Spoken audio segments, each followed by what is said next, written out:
Welcome to the inaugural 8515 podcast. I'm Randy Blair, and my cohort in crime here is Carl Duckett. Carl and I have known one another for right around 5 years, working together, and we spend a lot of our time solving the world's problems every morning prior to work. One of the things that we discovered is that we disagree on certain things, we agree on others, but somehow or another, we've managed to go through those discussions, even when we disagree, and walking away without ruining a friendship. So we felt like this might be the appropriate time to start a podcast where we got a chance to discuss all sorts of issues, important, non important, whatever, and perhaps set a little bit of a tone of how maybe even when you disagree, you can come to some sort of at least an agreement to disagree without a lot of rancor and without a lot of discussion about how stupid the other person was. So, Carl, why don't you fill in a little background here and tell us a little bit about what 8515 podcast is all about? Yeah, cool. The biggest thing I think it's about is two guys who care a lot about each other. So I'm excited, even if nobody else ever listens to this, just to talk to you once a week or however often we end up doing this. So Right. I'm excited about that, and I think a lot of the foundation of what we have built, where we do enjoy talking to each other, is we do see the world similar in a lot of ways and different in a lot of ways. So when I tell people about my friend Randy, now only friend, not coworker anymore, but my friend Randy. I often talk about Randy as being, if there were a real Dos Equis, most interesting guy in the world, that would be Randy. He's had at least 10 unique different careers, and our paths got to cross on one of them, so that was a lot of fun. But the biggest thing I talk about is I care deeply about Randy, appreciate our friendship and his wisdom.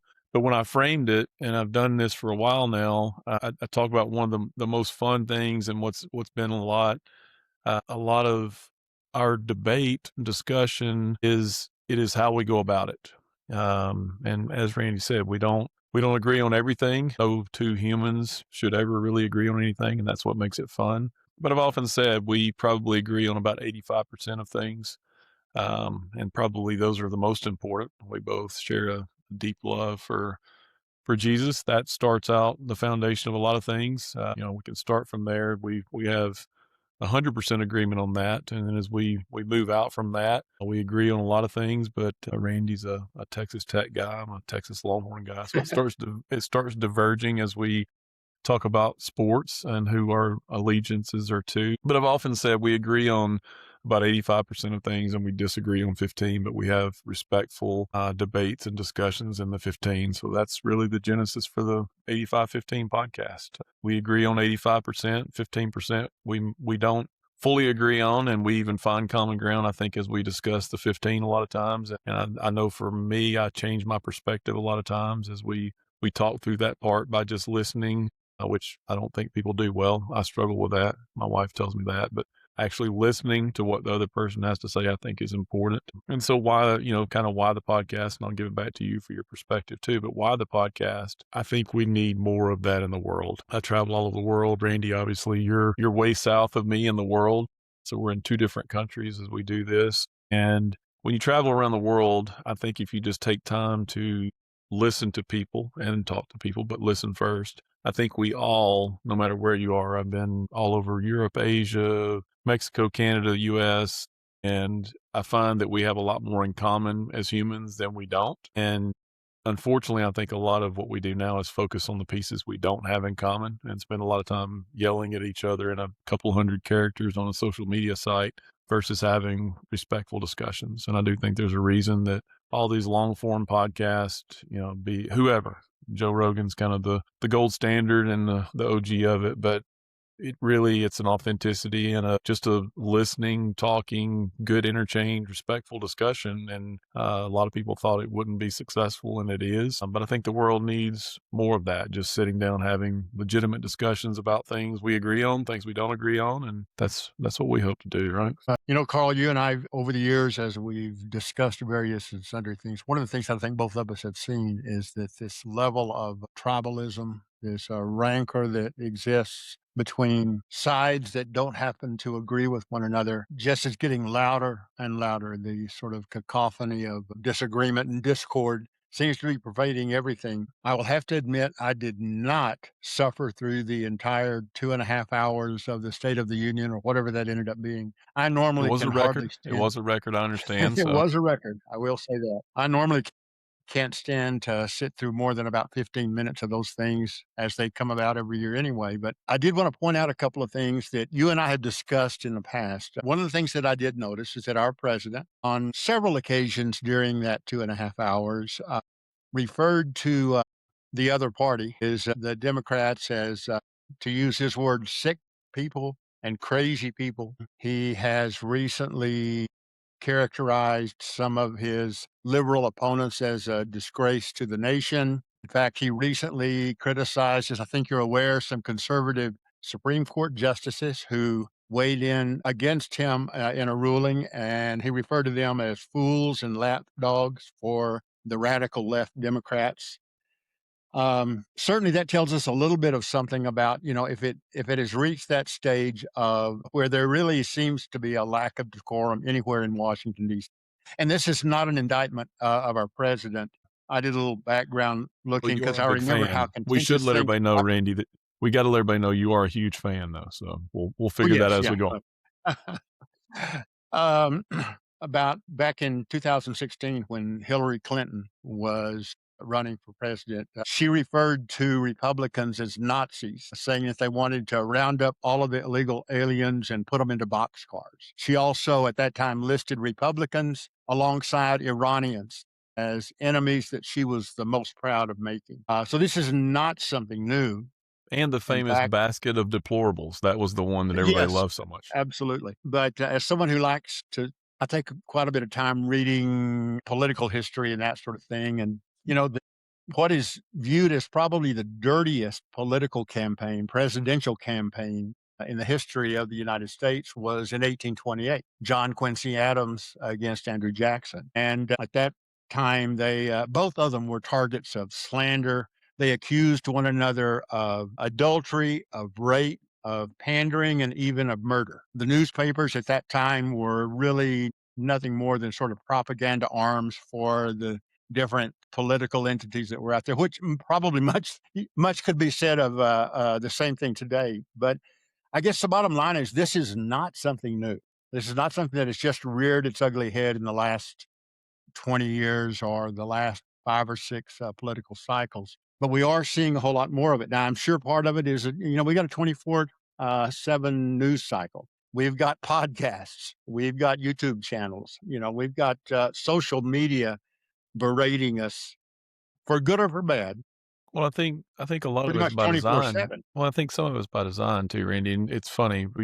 We talked about again some behind the scenes in our first the inaugural edition of the 8515. As you and I agreed that we would both write down kind of 5 points that we would come into this with, and we wouldn't talk about the 5 points before we got on here.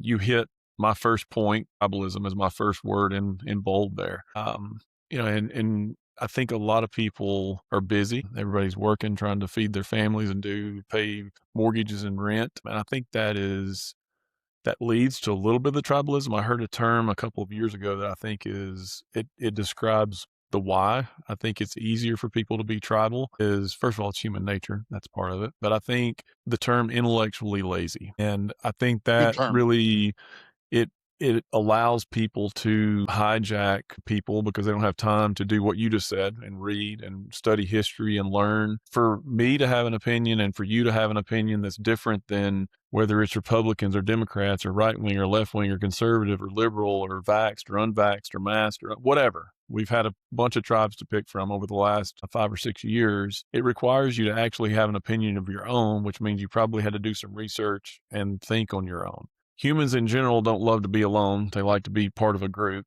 And so the easier thing to do is to be part of this whole group think, tribalism, where I just throw in with an idea, and I'm going to be all in on this. Well, rarely are you going to find a group that you can fully get behind. Yeah, I can loosely align with a group on this and that, but man, it's easy if you just say, I believe everything they do and you go all in, but it really is being intellectually lazy, which I think allows, kind of my second bullet down, which you hit a little bit of as well, is the intentional division and the othering.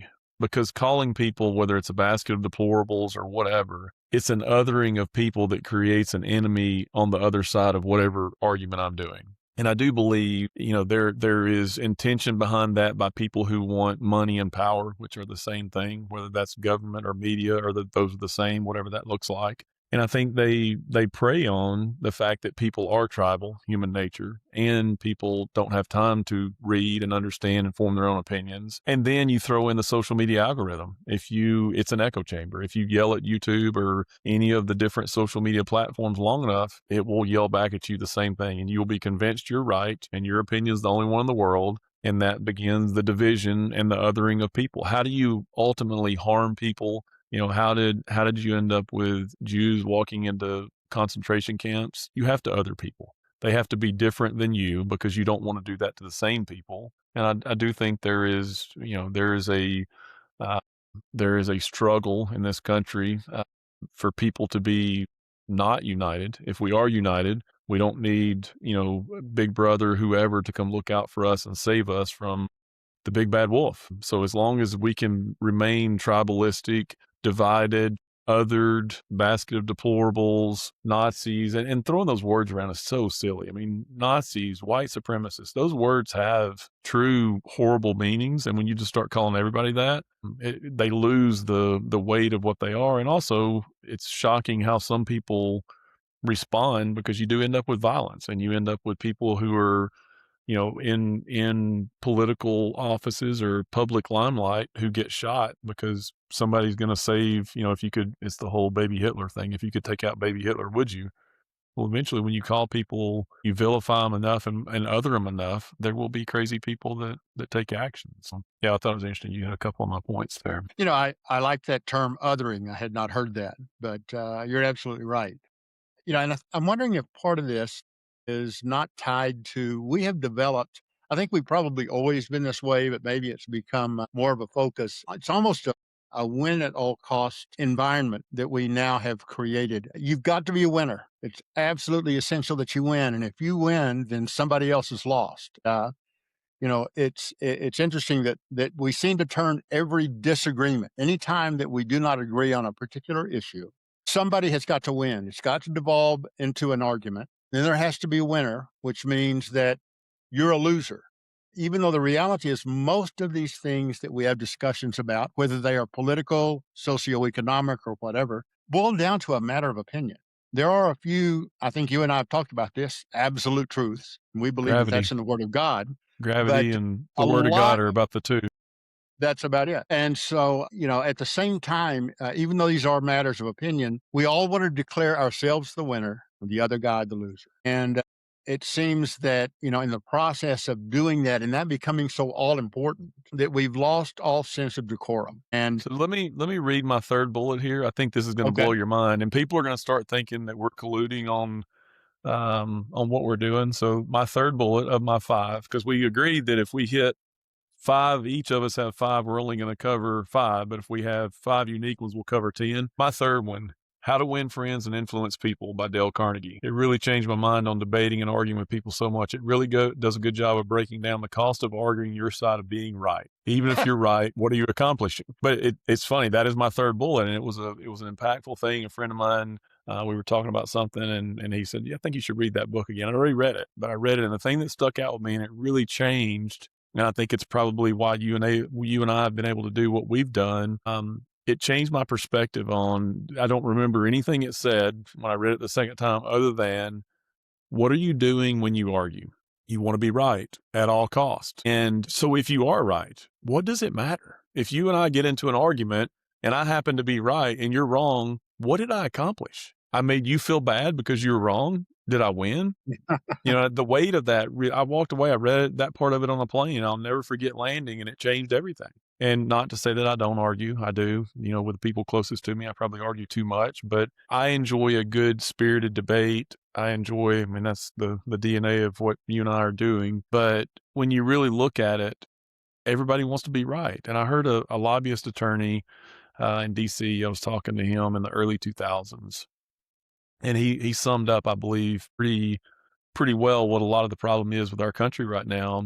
He said used to have Ronald Reagan, Tip O'Neill, Bill Clinton, Newt Gingrich. These guys were the opposite sides of the aisle, but they would go have a beer together. Ronald Reagan and Tip O'Neill were famous for battling it out and then go have a beer. And there was an underpinning of respect and even the decorum of how they went about it that you're talking about. But at the end of the day, you had a common interest. They had a uniting factor that was the American flag. And he said, look, I can say this. He said, because I'm an attorney. He said, you used to have people who served the country in the military. And he said, I'll give you the solution to fix a lot of this. He said, but years gone by, presidents, Congress, Senate, everybody served in the military. So at the end of the day, there was a Republican way, a Democrat way. Everybody had their way of doing it, but we were all for the flag.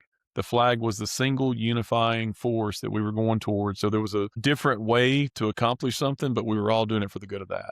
He said, then over time, what starts happening is more and more attorneys start running for office. And what do attorneys do? They argue to be right no Argue. matter what. Yeah, right. And fewer people have had service and been in the military. So now they're not even arguing for the best of the country. They're arguing for themselves, their constituency, which you can argue is right or wrong, because that's what they got sent to do, is represent their constituency. But it diverged from the flag and the United States to my tribe, my party, I want to be right. And you're seeing more of that. And he said, I'll tell you how to fix it. Very simply. He said, everybody doesn't have to serve in the military, but everybody has to do public service. You come out of high school, and shockingly, a lot of countries do it, and there's probably a lot of good reason to it. But everybody has to do 2 years, a year. We can talk about the time of public service. It could be in the Peace Corps. It can be in a national park. It can be whatever. But you have to have a vested interest in this country. So because I think when we lost that, we lost a lot of the unifying factor. I thought that was intriguing. But yeah, you read my third bullet. Everybody wants to be right. And again, there are nuanced sides to every discussion argument, but there is only one truth in everything. There is gravity. There is, God, Jesus died.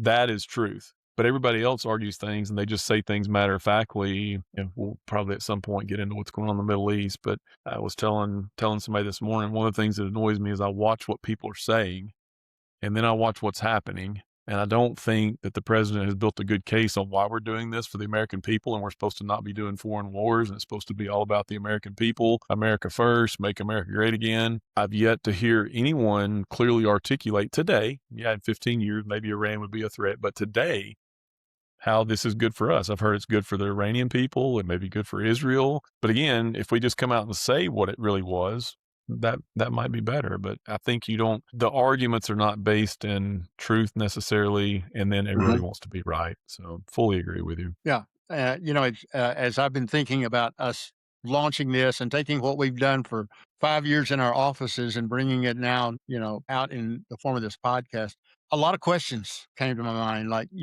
first of all, number one, is it possible to disagree with someone without sacrificing a friendship, without having to skip a family get together? I mean, my family loves one another, but at the same time, there have been most recently times when ground rules have had to be established before a family get together, such as no politics and no religion to be discussed, that sort of thing. And it's sad that we find ourselves in that situation. And the other question that I ask is, number one, can you even really expect people in general to do this, tilting at windmills here or not? And then there's also a legitimate question as to, should we even try? I mean, is there merit? As an old college professor, obviously I have taught and believed for many, many years that open discussion, discourse, disagreement is good, that it furthers our knowledge, makes us better critical thinkers, that sort of thing. There are Well, a lot of people that would. something on that, and I'll forget if I don't jump in. I think, and there's been a lot of discussion around Elon buys Twitter, becomes X, becomes the Wild West, and anything, you can say anything. And I think it's interesting if you go back and look at the ACLU and other civil liberties organizations, they defended, white supremacists and Nazis' ability to say what they thought, because freedom of speech is so important. Because the best way to dispel a bad idea and just a really bad theory on something is the court of public opinion and discourse. And it's one of the things about X that's cool is the community notes is really neat. If somebody comes up with a really stupid idea and says something, community notes come up. And so rather than censorship, because censorship, which is what we're sitting here talking about. You end up censoring your Thanksgiving dinner because, Uncle Fred doesn't want to talk about whatever. Well, that doesn't fix anything. And it does create even more division where respectful discussions and civil discourse, which we don't have very much of, that's the best way to really understand what is true, what is good, is to talk through it in a respectful way. And it's sometimes, and you and I have had this discussion and we've done this. At the end of it, there can be a truth and you can have a perspective and I can have a perspective and we can say, cool, we're just going to disagree and that's okay. And I still love you, but we're going to disagree. And you don't have animosity, but that discussion about a bad idea will expose the bad idea if it really is. And if it's not, it Right. will come through as the better idea. So that discourse is what really helps it. Right. Provides us with at least another perspective to consider. Doesn't mean we have to embrace it, but you know, I, as you're aware, I was a college professor for 16 years, and among the courses that I taught that I enjoyed the most was undergraduate and graduate research. And I remember always warning my students that when you develop a thesis to do research on, don't just take a conclusion that you've already drawn that you want to believe and then go out and look or do the research and find all of the research that has been written that agrees with you. So that's absolutely the antithesis of research. In fact, some of the better theses that I read during my time there was when someone they posited a particular thesis going in and they disproved their own thesis. That's a sign of legitimate research. But at the same time, I have to take some of my academic brethren to task because we've allowed this idea of rational discourse and rational disagreement and deep diving research, trying to find the facts, critical thinking, etc. And I think we've abandoned what that really means, and it has become a matter of um, we are just to be open minded to any thought, any discussion, any idea that is posited out there, that sort of thing. I don't believe that our goal is just to be open minded. For me, anyway, there's a profound difference between being open minded and allowing others to hold positions that are different from our own. I remember my dad telling me, and he was not the originator of this particular phrase, but when I left for college, he sat me down and made sure. He said, I want to make certain that you don't become so open minded that your brains fall out." And I was going to this, bastion of Lubbock, Texas liberal thought, Texas Tech. But he still had those concerns that I was going to go there and those professors were going to lead me astray. And if I wasn't careful, particularly being in the liberal arts, that I would just begin to latch on to all sorts of weird and crazy ideas. Well, I think one thing that's happened with that that's intriguing too is the spin on that, because I think that used to be the fear. Hmm. And I don't know that that was anything to really be scared of, because that really was, if you do what you said and you start your journey on your thesis, and it's the same thing in an argument. If all I'm trying to do is prove my point and I'm not listening to you, that's neither one of us are going to grow through that. It really is having a respectful discussion where the outcome is not the most important thing. Same thing when you're doing research on your thesis, it's the journey more than it is the destination. And the destination may be different along the way. Well, that was the whole point of, academia, liberal arts, was to think through Right. different perspectives than you had. Now what I think's hilarious is the difference is the definition of being open-minded today on the typical liberal arts campus is the definition of open-minded is as long as you agree with the ideas we have, you're being open-minded. But at the point you don't agree with the ideas we have anymore, you're no longer open-minded, which is hilarious that it's made this Right. big circle of, it used to be you go learn to be open-minded, and now the definition of being open-minded by a lot of college campuses is you have to be within this little rigid box of what we think, or you're no longer open-minded. Absolutely. And one of the things that has concerned me along these lines, and I think it's a real danger of becoming so open-minded that you assign equal value to every position. Because every position does not hold equal value. You have an equal right to express that, defend it in any way that you wish, believe it if you wish, but that doesn't mean that I'm to assign an equal value to some of the opinions that are espoused out there that you and I and everybody else knows makes absolutely no sense except to the benefit of the individual who holds that particular position. And you've already touched a little bit on that. Sociologists they've talked about some of the dangers of being open minded. There's what's called the vacuum effect, which eliminates the critical filters that we need, that hopefully we teach our children. And if those filters are removed, then it leads you to accept some harmful and some very false and even contradictory ideas. You run a risk of losing your own personal values. You increase your vulnerability to being manipulated by others and their ideas. You can become very indecisive as you go back and forth, tossed about by winds. Could go into scripture on that one there. I think you end up with a weakened sense of identity. Now, sometimes your identity can become too singularly focused and too rigid and unwilling to accept any criticism. That's the other side of that. You don't want to become what I call a passive recipient of the viewpoint of others. Well, For that gets me, back a to what we were healthy talking about earlier. skepticism.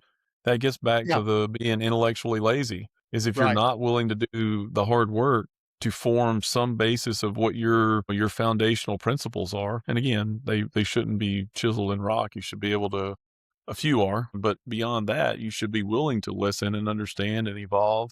But you have to do some kind of work to build a foundation of who you are as a person, what you foundationally believe, or you're right, you're susceptible to, and I don't know where you end up. You become a pawn is what you become. And that's what's sad. I see a lot of people right now who appear to be very miserable, who are part of some of these movements. I listened to a good podcast recently, and it was this lady, Rachel Wilson, talking about feminism. And she's done a lot of work understanding. I had no idea what the basis of some of it was. And she grew up in a household where her dad was a Rush Limbaugh Republican and her mom was a hardcore feminist. And Oh, wow. they ended up getting a divorce because they didn't work out well. And she got to grow up with these two different, really a dichotomy of two different households. And she was asked, so why did how did you end up where you are and you're not a feminist and all that? She said, well, my dad always worked really hard, 12 to 14 hours a day, seemed to be happy constantly, never complained. And my mom blamed everybody else, especially men, for her plight in life. And if she was just miserable. And I see that with a lot of these people that are protesting. They seem angry. And I think if you don't have your foundation of what you believe and you allow others to constantly program you what you should believe, I think it's confusing. And I do think it leads to misery and anger. You see it on some of these people's face right now. They're just mad. Like, what are you mad at? You drive down the street and people are just mad and then you can't figure out why. Right. No, and I completely agree with you. Along those lines, if you allow yourself to be vulnerable to manipulation, and in the process of that, you lose your sense of your core values. Hopefully, you have some core values. And that leads to this sort of indecisiveness. And so you're kind of willing to entertain any thought or any idea that comes across your path. And it makes it very difficult for you to make firm decisions, what you truly believe in. And if you're going to do that, then you all of a sudden you begin to accept false and alternate truth, false ideas, and you treat them equally. And as a result of that, you become morally complicit, in my opinion, with a lot of the decisions that are made or that you allow to be made, or the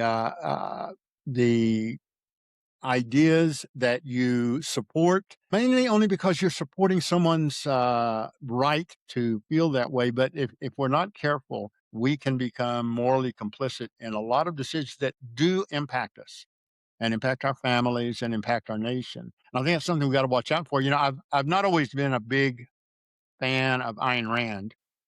Ayn Rand once said that an open mind that treats all ideas equally, regardless of what the evidence may be to the contrary, is a vice. It is not a virtue. And I happen to agree with that. And so I think for me, the question then becomes, okay, if we want to be graciously accepting of someone's right to take an opposing position and to enter into a rational discussion regarding the merits of that idea, how do we do that without, and at the same time, dodge these concerns that I have of being too open minded? What's the balancing act there?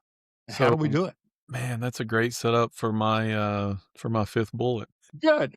Well, my final thing I had, and I asked, I was talking to a guy, former youth pastor, and then a young life leader years ago, and we were talking about I don't know. It was this similar thing, disagreement. So again, yeah, to your point, it's been going on since the 1800s and the BCs, and it was going on in the late 90s. But we were talking about discussions about disagreement, what's important, and we were talking about specifically churches. There's a reason there's a First United Methodist and there's a First Baptist and a Second Baptist because they probably got in an argument about the carpet color or song choice or whether they should sing or whether they should have a piano or guitars are bad or whatever. And so it was one of the most profound things. And I saw him recently for the first time in a while. I told him, I said, this was a life changing thing for me. He said, so what do you think about that? And I said, I don't know, but you're probably about to tell me. And he said, well, I know when Jesus was asked what's most important. And I try to, when I get really confused, I look for the red letters and focus on those and try to put some of the other ones aside.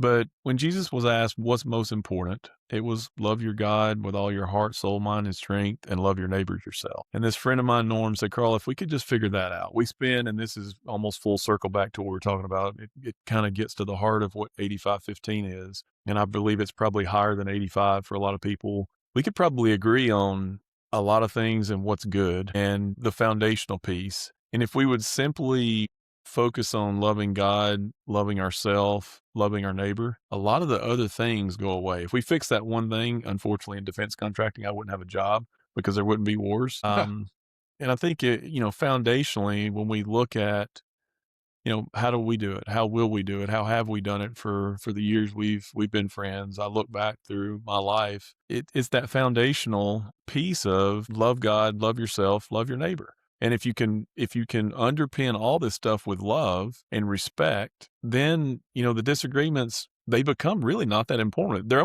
It's kind of what ours are. Our disagreements are more sport and fun. We kind of look for them because we know it's going to be fun to Right. talk through them. We've joked that the 15% on this is where it's going to get interesting. So I think we kind of seek that out a lot of times, but we do that in love. And I just believe, how do we fix this? A lot of people say it, but focusing on what really is important, and family and friends and loving people. But it starts with love God and love others. And if we could do that, yeah, we can still have a lot of differences. The human condition is fun because we are all different. If we all agreed, this podcast wouldn't be fun. If it was 100-0, that wouldn't be as cool. But I think it's easy to say and it's hard to do. That's a pretty simple statement and it's pretty revolutionary. But if we could do that, we wouldn't be talking about wars in the Middle East.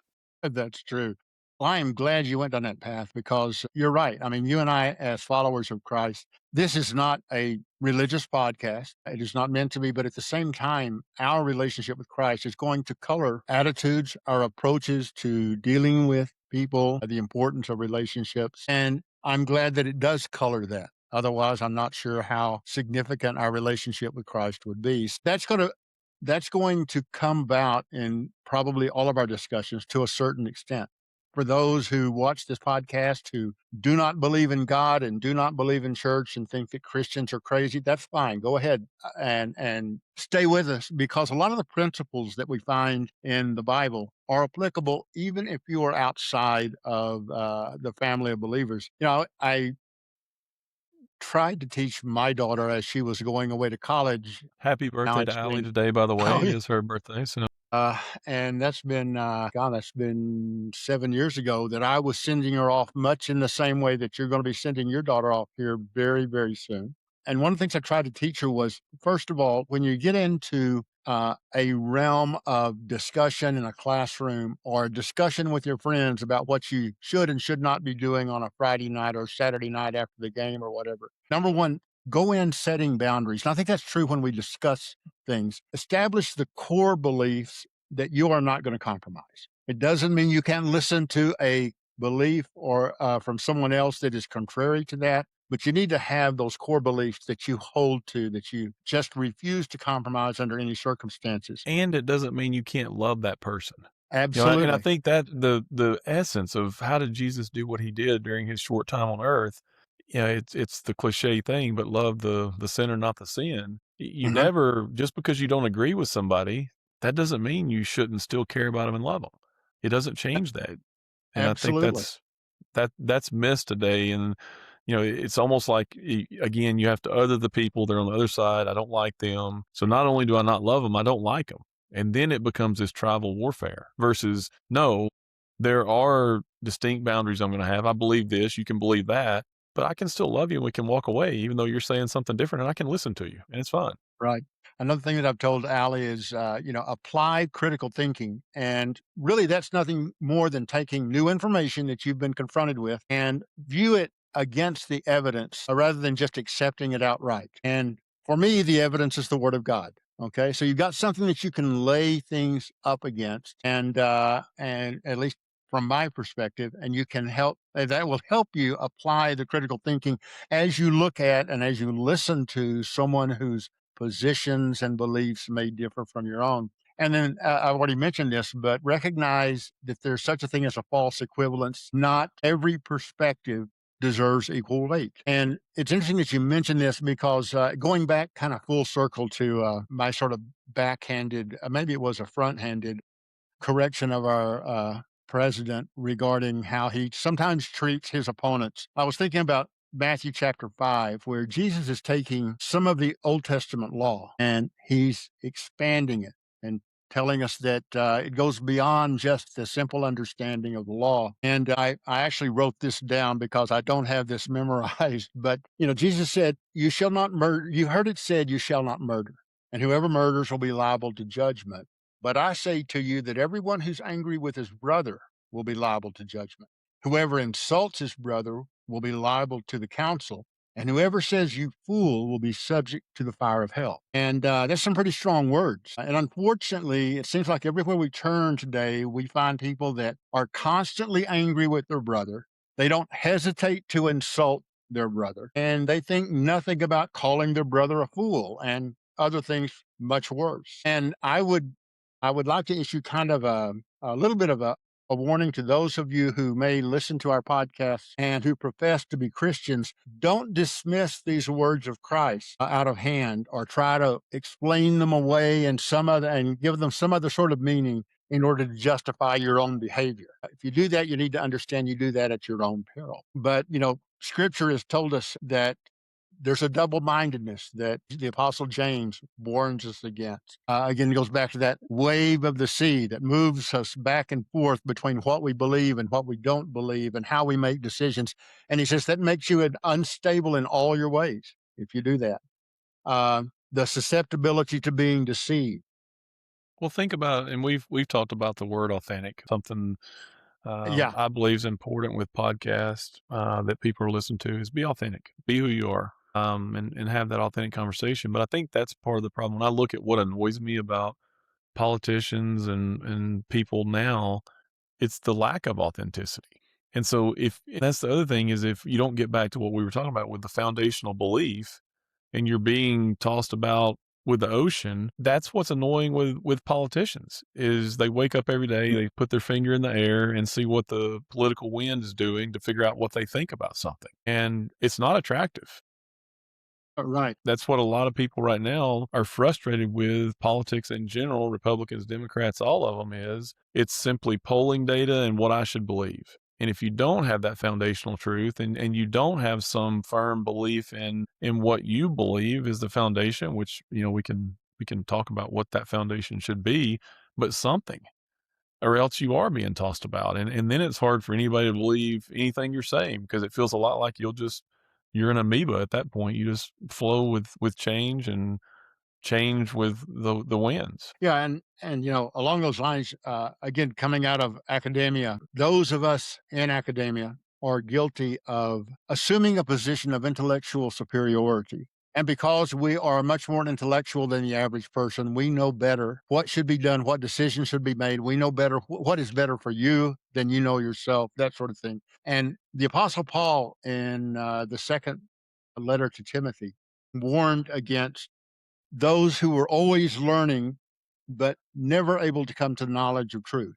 Intellectually, sometimes we become so open to any idea that we avoid making any kind of a firm commitment as to objective truth. And as a result of that, there's a loss of objective reality. And you and I have already talked about it. If you want to know where is truth, because man has sought that for his entire existence, for you and I, it's in the Word of God. That is the area where there is truth. Everything else maybe is up for debate. but not that and not the principles that arise out of that. But if we're not careful, we end up not having a discussion. We end up just opening our minds up like a big sponge and saying, whatever you want to pour in, I'll take it and I'll figure out how to deal with it. But as you've just said, we don't know how to deal with it. It leads us astray. It makes us unhappy. It makes us angry. Nothing gets resolved. Nothing improves as a result of that. So, it's just one of those things that as we move forward, because, this is just laying the groundwork a little bit for those who want to listen into us to our podcast. We will begin taking some very serious issues like the NIL and the transfer portal, Yep.